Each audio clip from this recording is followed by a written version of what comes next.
coming up. Well, you did mention in your opening statement some concerns over what you described as authoritarian decisions by governments.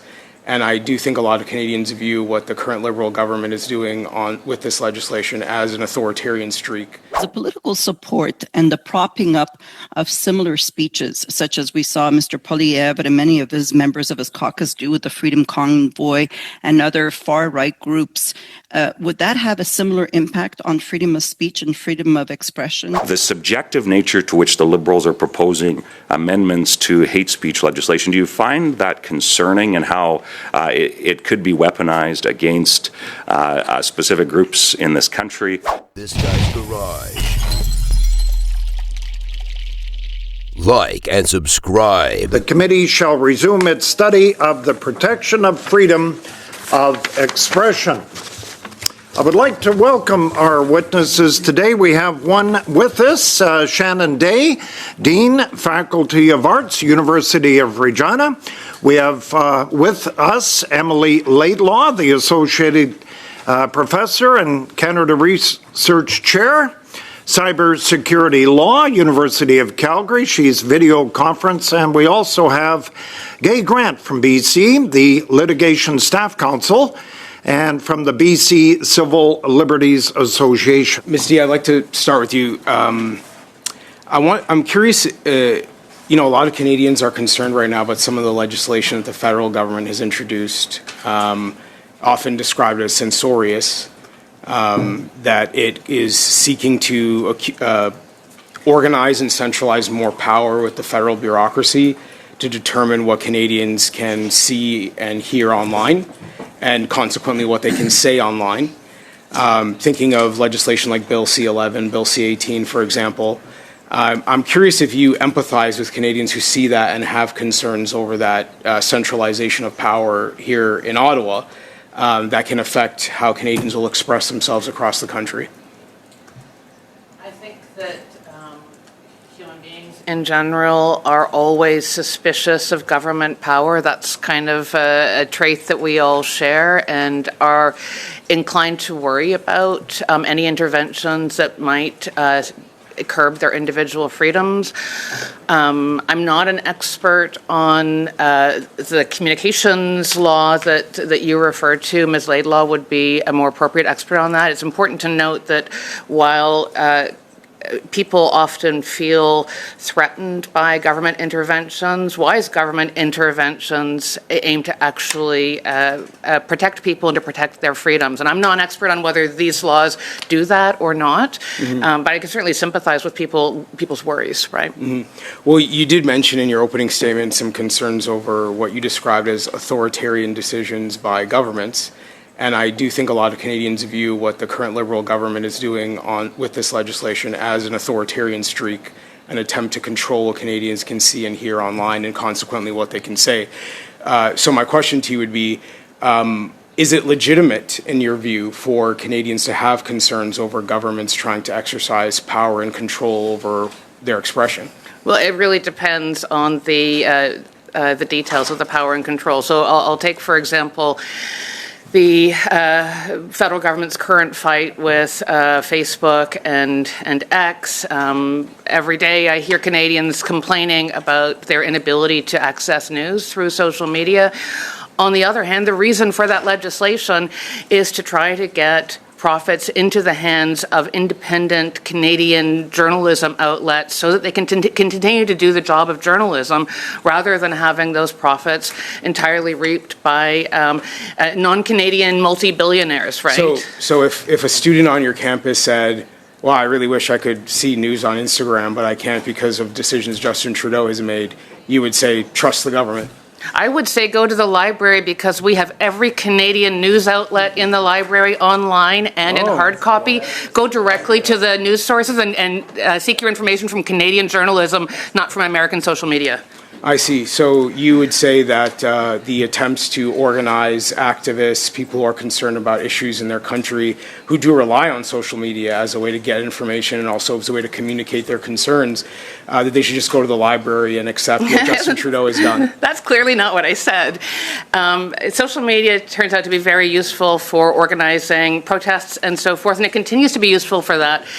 You can't share a newspaper article, but mostly protests aren't organized around the sharing of newspaper articles. You create events, you create discussion boards and so forth. The limitations are actually pretty... Is there an extent to which the trust in government that you seem to be articulating, that they somehow, this government here in Ottawa, accumulating power and control, has these very nice motives? Is there an extent to which it would be fair to acknowledge that Canadians are right to be skeptical of that, and that when they do open up Instagram and cannot access the news, they should be concerned that there are bureaucrats in Ottawa that really want to determine what they're able to see and not see? I think Canadians are right to be skeptical of political activities in general, because that skeptical attitude and the desire to seek good information in order to deliberate and make good decisions makes us better citizens. So no matter who's in government, we ought to approach the actions of government with caution.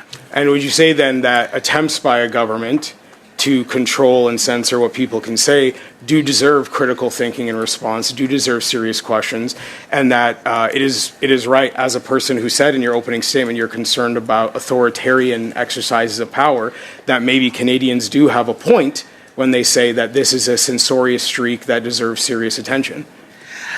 All legislation deserves critical thinking and attention by citizens. I don't agree that trying to support the profits of independent Canadian journalistic outlets censorship as long as raising funds for a purpose. Thank you, Mr. Jabani. Thank you, Dr. Day. We'll move. In your opinion, does the political support and the propping up of similar speeches, such as we saw Mr. Poilievre and many of his members of his caucus do with the Freedom Convoy and other far-right groups, would that have a similar impact on freedom of speech and freedom of expression for marginalized communities, in your opinion?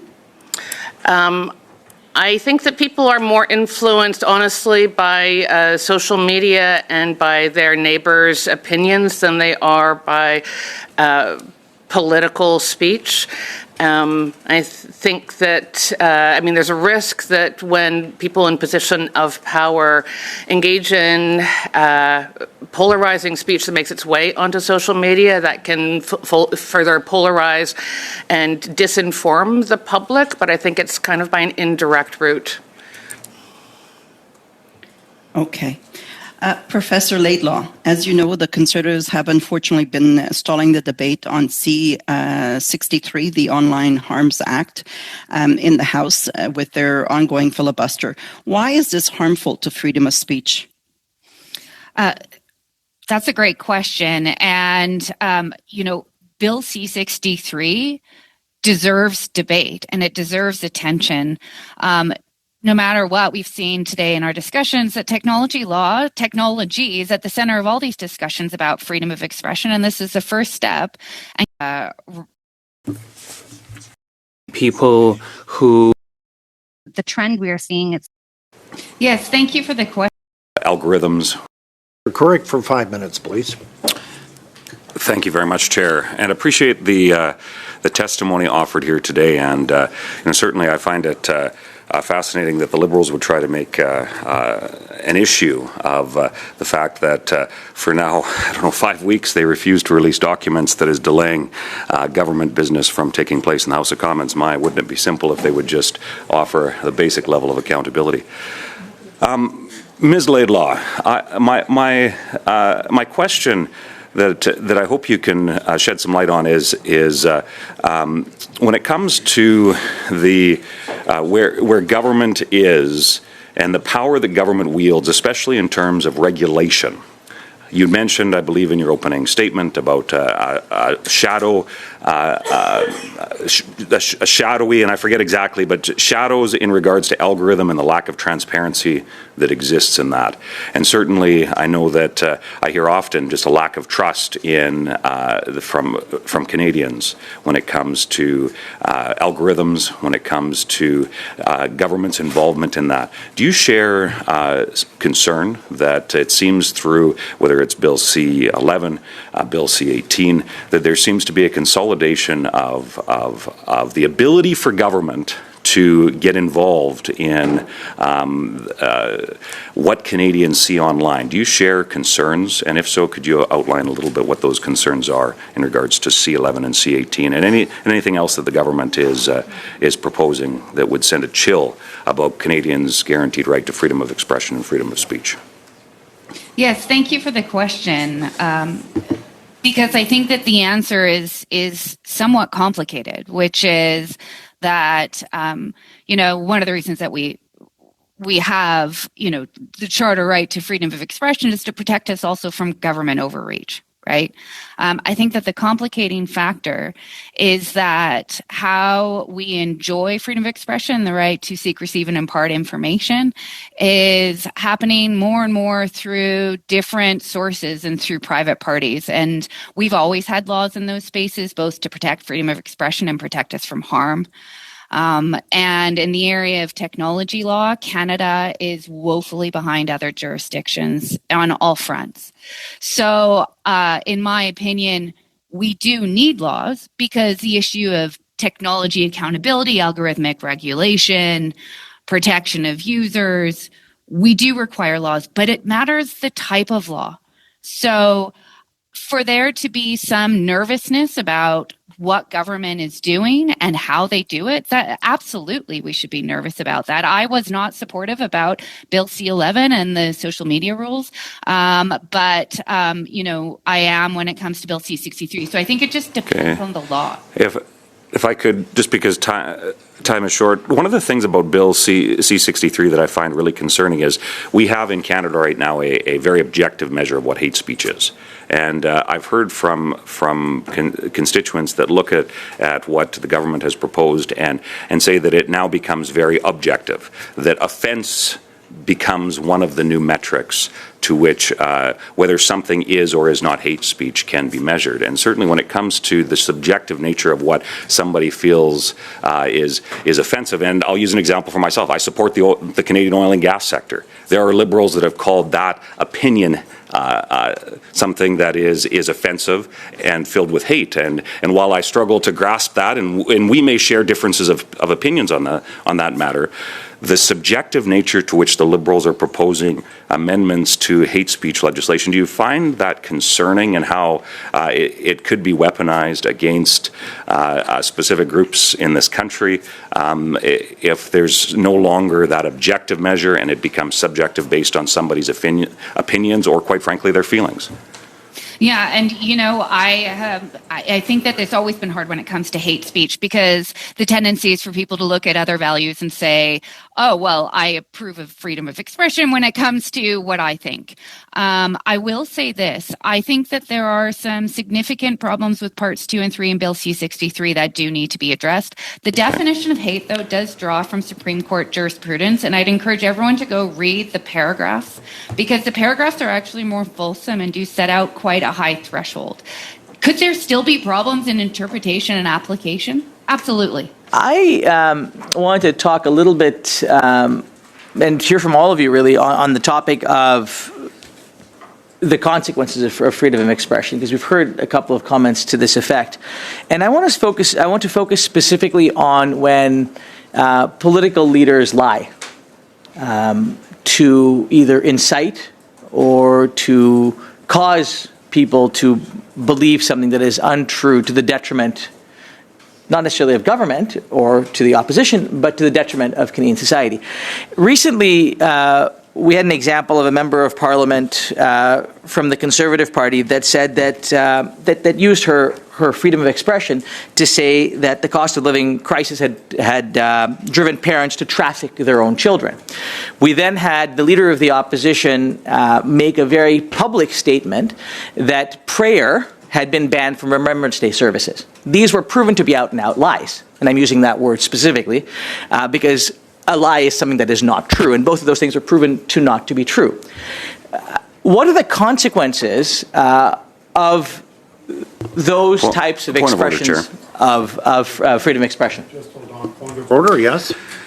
Chair, it's my understanding, in fact, when I called the Prime Minister a liar in the House of Commons, I was kicked out because it's unparliamentary. The Prime Minister had lied. I called him out on that. I got kicked out. I'd suggest that Mr. Noor Mohammed is maybe treading on the grounds of what is unparliamentary language and should use his words more judiciously and to ensure that he is, because what I would suggest, not to get into debate, conjecture and opinion to which he's suggesting as opposed to the discussion to which we're having about freedom of discussion. Okay, thank you. Go ahead, Mr. Noor Mohammed. Thank you, Mr. Chair. I turn that question over to first I'm going to start with you, Professor Day, and then we'll go to Professor Laidlaw. I'm not a lawyer, but my understanding is that freedom of expression does not have the quality control that, for instance, academic freedom does. People get to lie. Now, there may be parliamentary rules that I'm not aware of, that you're more aware than I am, but freedom of expression does not come with quality control. That's the first thing. It's important to note as well, though, that when people say things that aren't true, they're not necessarily lying. Not to be too much of a philosopher, we say lots of untrue things sincerely, out of sincere error all the time. So it's important to disambiguate between misinformation, which might be a sincere error, and disinformation, which is an intentional lie, right? Obviously, though, the consequences of both misinformation and disinformation are a confused public that can reason badly about important matters of the day. But I will add that this is maybe, again, too philosophical a point. People can also say true things that are selective that will mislead people as well. So utterances in general have consequences, true or false, sincere or insincere. And Professor Laidlaw? Thank you, and I appreciate Dr. D weighing in on the philosophical side because I think it is a philosophical question no matter what. And I will say that for the most part, we're allowed to say and express false things. There are only narrow circumstances legally where falsity is, I'd say, a problem, whether criminally and civilly. The circumstances of, for example, fraud criminally or defamation civilly. But again, I mean, I guess that's criminal too. You were talking about narrow circumstances where, say, an individual's reputation is harmed. And I say this then, that space of mis and disinformation is really difficult to deal with because the Supreme Court's made very clear that we protect false information because it might be the ideas of the future. Because, as Dr. D said, we might believe it to be true. And part of that process of expressing ourselves is how we all figure out the truth. The challenge that we're facing is that there's no doubt that it does cause harm and that social media amplifies that harm because it reaches greater audiences. Some of the work I am exploring and I talk about a lot with my students is, elected officials are both the targets of attacks. They face extraordinary harassment, but they also have tremendous power. And when they say something, especially now with social media, it reaches an audience that is unprecedented. And so falsity takes on a characteristic that we did not see before. And that doesn't help us solve it. And that's really what I was trying to get at. I mean, I think we all agree that people have the right within the constraints you've identified to say what they like and to make up whatever they want to make up and mislead if they choose to mislead. I guess the question that I have is in a world where information or disinformation is flowing at this kind of rate and pace, how do we start to think about actual consequences of this when it drives people to do things or to act in ways that then can cross the line that perhaps was not intended, right? I can't imagine that when people make statements that they intend for people to go out and do terrible things. But how should we as politicians think about how to manage the things that we say without regulating perhaps what we say. Don't be starting to take people's freedom away. But how do we, or what obligation should we have to think about the consequences of our words and the actions that they might inspire in others? I guess is the question really that I want to get to. Yeah, and so what I will tell you is what I tell city councilors in Calgary, because I separately am their ethics advisor. So I take it from defamation, which is you can have whatever opinion you want, and you can express that freely. Just say the factual basis of it so that anyone hearing it can be in a position to agree or disagree with you. And that's an ethical question, isn't it? Where we're asking any elected official to really be faithful to facts, to set that out clearly, and then express that opinion. I think that's the way forward. That's not, there's no oversight mechanism for it, but that's what the goal should be.